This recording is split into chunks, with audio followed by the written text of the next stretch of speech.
চট্টগ্রামের পাঁচলাইশ থানার আতুরার ডিপো এলাকায় ডাকাতি করে ৩৫০ ভরি স্বর্ণ ছিনিয়ে নেয়ার ঘটনায় রাজধানীর মোহাম্মদপুরে একটি বাসায় অভিযান চালিয়ে ডিবি পুলিশের সাবেক সদস্য ও তার স্ত্রী সহ ৬ জনকে গ্রেপ্তার করেছে পুলিশ। উদ্ধার হয়েছে ২৯০ ভরি সোনার বার। শুক্রবার বিকেলে পাঁচলাইশ থানায় সংবাদ সম্মেলনে এসব তথ্য জানায় সিএমপি। গত ৪ জানুয়ারি ডাকাতির পর ঢাকা ও চট্টগ্রামের বিভিন্ন স্থানে অভিযান চালায় পুলিশ।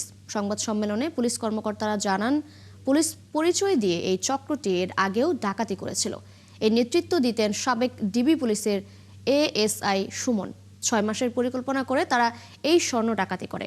স্বর্ণ চুরির পর ওই সাবেক পুলিশ কর্মকর্তা তার স্ত্রী জিম্মায় স্বর্ণগুলো রাখে। পরে অভিযান চালিয়ে তার স্ত্রীকেও গ্রেপ্তার করা হয়। সাবিরা ঘটনা ঘটিয়ে সারা দেশের বিভিন্ন জায়গায় ছড়িয়ে পড়েছে। আমরা এটা জানতে পেরে আমরা আমাদের প্রযুক্তি ব্যবহার করে তাদেরকে ট্র্যাক করেছি।